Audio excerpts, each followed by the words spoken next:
चाहे वो आपका एम्स ही क्यों ना हो, जो अगले 2 वर्षों के अंदर पूरी तरीके से ठीक होकर बन करके और वो आगे बढ़ सके, इन सब व्यवस्थाओं को किया है। 10 वर्षों से भारतीय जनता पार्टी की केंद्र में सरकार रही। कांग्रेस ने कभी भी इसको 10 लाख किया जाए इसकी मांग को किसी भी स्तर पर नहीं उठाया है, बल्कि कांग्रेस तो ओबीसी के मुद्दों के ऊपर सदैव विरोधी रही है। भारतीय जनता पार्टी जब ओबीसी के नेशनल कमीशन को कॉन्स्टिट्यूशनल राइट देने लगी थी, तो राज्यसभा के अंदर विरोध करने वाली कांग्रेस ही थी जिसने इस बिल को पारित होने से रोका था कि केंद्र ने 8 लाख की योजना बनाई है तो राज्यों को भी इसके अंदर उसके साथ सहमति जताते हुए आगे बढ़ना चाहिए। 5 सीटें गंवाने के बावजूद भी अगर हम विधानसभा की सीटें देखें इस लोकसभा में, तो हमने कांग्रेस से ज्यादा सीटों को जीता है इसमें। देखिए, हमने किसको मुख्यमंत्री बनाया, किसको नहीं मुख्यमंत्री बनाया, यही तो दिखा रहा है कि सबका साथ है हमारे में। 10 साल उनकी सरकार थी, वो पहले अपना श्वेत पत्र जारी करके हिसाब दे और फिर दूसरे की चर्चा करे, और भारतीय जनता पार्टी का तो हर कार्यकर्ता हिसाब देने के लिए तैयार बैठा है।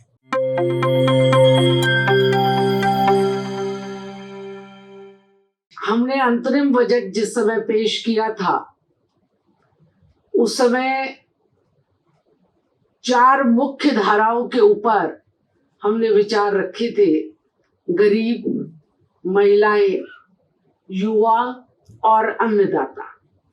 और अब जो बजट आया है, इस बजट के अंदर हमने उस अंतरिम बजट की बातों को आगे बढ़ाते हुए संपूर्ण देश के विकास के लिए विकासपरक बजट को रखा है।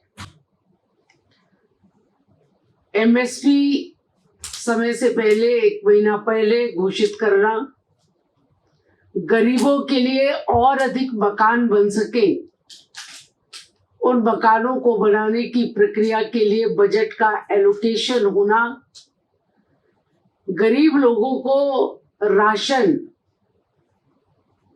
अगले 5 वर्षों तक भी मिलता रहे, उसकी व्यवस्था को सुनिश्चित करना, स्वरोजगार के लिए युवाओं के नए प्रशिक्षण कार्यक्रमों को तय करने के लिए उसके बजट को आवंटित करना, और महिलाओं के सेल्फ हेल्प ग्रुप को आगे बढ़ाने के लिए और वो भी स्वरोजगार परक योजनाओं को लागू कर सके, उसके लिए भी बजट का आवंटन करना। चारों वर्गों के लिए बजट आवंटित करके शिक्षा के क्षेत्र में नए आयाम को स्थापित करने के लिए एक बजट को देना, और युवाओं को एजुकेशन लोन को सरलीकरण करते हुए वो आसानी से उच्च शिक्षा का बजट ले सके, इसकी व्यवस्था को करना। इसके साथ साथ देश का इंफ्रास्ट्रक्चर जो पिछले 10 वर्षों के अंदर एक पटरी के ऊपर आया, जो गतिमान हुआ, चाहे वो रेल के संबंध में हो और चाहे वो रोड के संबंध में हो, उस इंफ्रास्ट्रक्चर को और गतिमान बनाने के लिए भी बजट का प्रावधान करके उसको आगे बढ़ाने का काम। इसके साथ साथ डिफेंस के क्षेत्र में हम सेल्फ सफिशिएंट कैसे हो, इसके लिए भी बजट का एलोकेशन किया गया है। और ये पहले भी तय किया गया था कि हमें डिफेंस के अंदर जो चीजों की रिक्वायरमेंट है वो इंपोर्ट न करते हुए अब हमारे देश के अंदर ही वो सामान बन सके, ऐसी व्यवस्था हम उसमें करें। और लगभग 96 आइटम ऐसे हैं जो हमारे देश के अंदर बनाने की प्रक्रिया के अंदर आए हैं, और अब तो हम बड़े बड़े प्लेन्स बना करके भविष्य के अंदर इंपोर्ट न करके एक्सपोर्ट की स्थिति में भी आएंगे। इस विजन के साथ में अपनी सेनाओं को मजबूत करने की दृष्टि से बजट का एलोकेशन करना, ये इस बजट के अंदर काम किए गए हैं। ऊर्जा की सुरक्षा की दृष्टि से लोन दे करके और सोलर एनर्जी और सोलर पावर को बढ़ावा देने के लिए घरों में भी सोलर पावर बने और बिजली का उत्पादन करने में हम सक्षम हो पाए, अपनी जरूरतों को पूरा करें, इसके लिए भी बजट एलोकेट किया और गरीब लोगों को भी इसमें सरकार की सहायता से सोलर प्लांट लगा करके उनके घरों में बिजली पहुंचाने का भी प्रावधान इसके अंदर किया गया है। कहने का तात्पर्य ये है कि सामान्य जन का जीवन स्तर आगे बढ़ सके, हर घर को जल नल और हर व्यक्ति को घर मिल सके, इस दिशा में भी काम किया। सीमाओं की सुरक्षा के लिए आवश्यक चीजों को बनाने का भी काम किया। हमने अपनी नीतियों के अंदर जो स्टार्टअप इंडिया का विचार किया था, उस स्टार्टअप इंडिया को आगे बढ़ाने के लिए भी बजट का प्रावधान किया है और आज देश के अंदर 1 लाख 1.25 लाख स्टार्टअप्स देश के अंदर काम कर रहे हैं, जो विभिन्न क्षेत्रों के अंदर सरकार की सहायता और मदद के साथ में आगे बढ़ करके हमारा युवा नए इनोवेशन के साथ में काम कर रहा है। तो ये समग्र विकास का एक बजट है जिसमें सब वर्ग का ध्यान रखते हुए इस बजट को बनाया गया है और मुझे लगता है कि ये जो बजट हमारा आया है, ये बजट भविष्य के लिए एक अच्छी नींव रखा गया है और इसके माध्यम से आने वाले समय में देश के अंदर और अधिक विकास होगा और रोजगार परक योजनाएं हमारे सामने आएंगी। यही विषय रखने के लिए आज मेरा आप लोगों के बीच में आया हुआ है। आपका बहुत धन्यवाद। मैडम यादव, विपक्ष का आरोप है कि ये बजट कुर्सी बचाने का बजट है। बिहार, आंध्र जैसे राज्यों को विशेष तरजीह दी गई है। हरियाणा वंचित रहा है, जो पैकेज से चुनाव के बावजूद हरियाणा को कुछ विशेष बजट दिया नहीं गया। नहीं, मुझे लगता है कि उनके आरोप गलत है। ऐसा कोई भी प्रांत नहीं है जिसके लिए बजट न दिया गया हो, लेकिन हम सब जानते हैं कि बजट के अंदर पूरे देश के एक एक राज्य के बारे में विषय को पढ़ना उतना आसान नहीं होता है। जहां पर जितनी आवश्यकताएं हैं उन आवश्यकताओं की पूर्ति के लिए बजट का प्रावधान किया गया है। हम आप केंद्रीय संसदीय बोर्ड की भी सदस्य हैं और लोकसभा चुनाव के बाद पहली बार आपसे मुलाकात हो रही है। 400 पार का जो नारा था वो 240 पर क्यों अटक गया? इसकी हम लोग समीक्षा कर रहे हैं और स्वाभाविक है कि कभी न कभी कहीं न कहीं पर नैरेटिव इस तरीके का सेट हो जाता है जिसको तोड़ने में हम शायद कामयाब नहीं हो पाए, जिसकी वजह से कुछ कमी हम लोगों को इसमें आई है। देखिए, हरियाणा राज्य की दृष्टि से अगर आप देखेंगे तो हरियाणा में रेल के इंफ्रास्ट्रक्चर को, सड़क के इंफ्रास्ट्रक्चर को बढ़ाने के लिए और जो योजनाएं पिछले समय में यहाँ पर जिनकी नींव रखी गई थी उनको इन पंचवर्षीय 5 साल के अंदर पूरा करके पूरी तरीके से खड़ा किया जा सके, चाहे वो आपका एम्स ही क्यों ना हो, जो अगले 2 वर्षों के अंदर पूरी तरीके से ठीक होकर बन करके और वो आगे बढ़ सके, इन सब व्यवस्थाओं को किया है। अगर हम बारीकी से इसके अंदर जाएंगे तो यहाँ पर भी मकान को बनाने के लिए, यहाँ पर भी सोलर एनर्जी के लिए उतना ही प्रावधान किया गया जितना किसी और राज्य में किया गया। डॉक्टर सुधा जी, ओबीसी का एक बड़ा इश्यू है जी। अभी मनोहर लाल जी के कार्यकाल में 6 लाख तक की जो आय सीमा थी उसे बढ़ाया गया है। महेंद्रगढ़ यूनिवर्सिटी में आए थे अमित शाह जी, उसी दिन नोटिफिकेशन भी हो गया।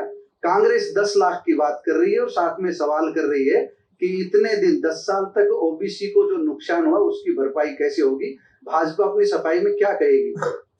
देखिए, कांग्रेस जो 10 लाख की चर्चा कर रही है, पहले तो ये उनके हाथ में नहीं है, ये केंद्र के माध्यम से ही कुछ हो सकता है और केंद्र में अभी उनकी सरकार नहीं है। 10 वर्षों से भारतीय जनता पार्टी की केंद्र में सरकार रही।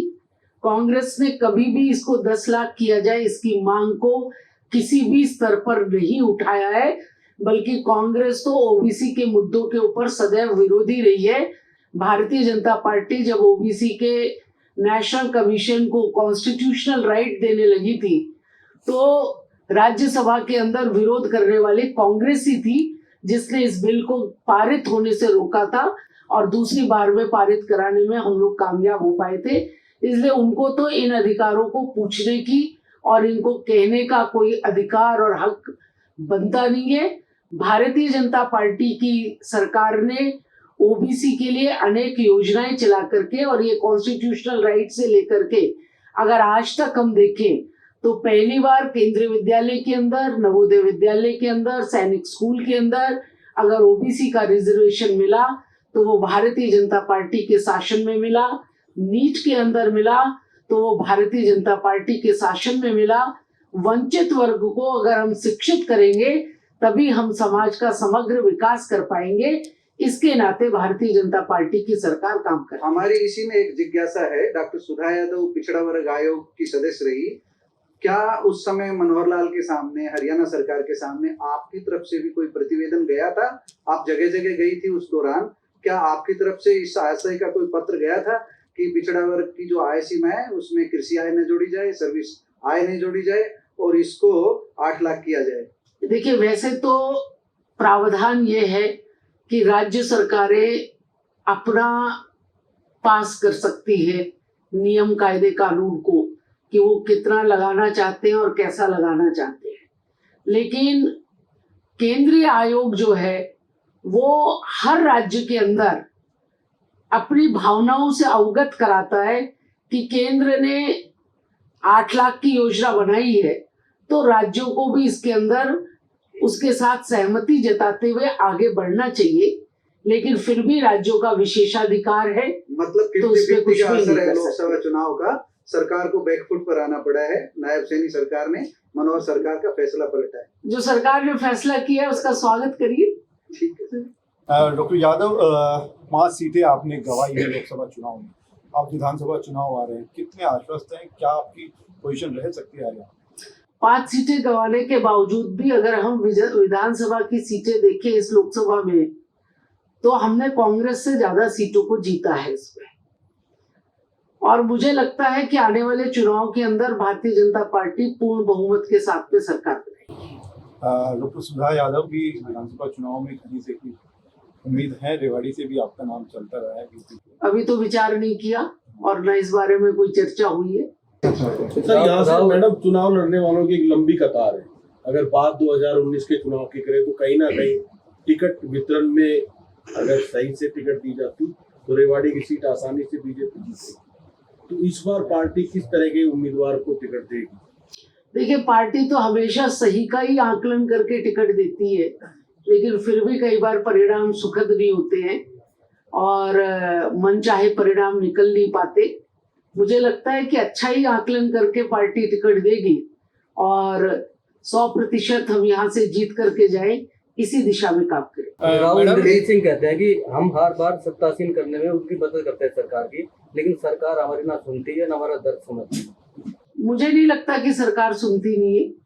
हरियाणा के अंदर भारतीय जनता पार्टी की सरकार ने हरियाणा एक, हरियाणवी एक का नारा देते हुए आदरणीय प्रधानमंत्री जी के उस नारे को, सबका साथ, सबका विकास और सबका विश्वास, इसको आगे बढ़ाया है और हर क्षेत्र का समग्र विकास करने में उन्होंने काम किया। राहुल इंद्रजीत सिंह 7 सीटें मांग रहे हैं, अपनी बेटी के लिए मांग रहे हैं। मैं तो चुनाव समिति के सदस्य हूँ, मेरे सामने ये विषय अभी तक आया नहीं है। उन्होंने अभी कहा था अभी जाकर सामने कर दिया। कल की मुझे जानकारी नहीं, लेकिन हमारी जो मीटिंग है उसके अंदर ये विषय आया नहीं है। मैडम, आपको लगता है केंद्रीय चुनाव समिति की मेंबर होने के नाते, पार्लियामेंट बोर्ड की मेंबर होने के नाते इस बार आपके सामने काफी असहज स्थिति होने वाली है? अपने होम डिस्ट्रिक्ट से, गुड़गांव से, रेवाड़ी से, महेंद्रगढ़ से कैसे आपके पास लोग पहुंचने वाले हैं, तो उन सब में नामों का चयन करने में कितना सहज महसूस कर पाएंगे आप? देखिए, इन सब की प्रक्रिया तो बहुत तेजी से चलने लग रही है। लगभग सबको ध्यान में आ गया है कि कहाँ पर क्या समीकरण है और क्या कैंडिडेट्स है, तो मुझे नहीं लगता कि कोई बहुत बड़ी कठिनाई आएगी और सबको साथ लेकर के चुनाव लड़ा जाएगा। मैडम, भाजपा कहती है सबका साथ सबका विकास सिद्धांत बनाया है, तो मुख्यमंत्री नायब सिंह सैनी को जो ओबीसी से आते हैं उनको मुख्यमंत्री प्रोजेक्ट किया गया।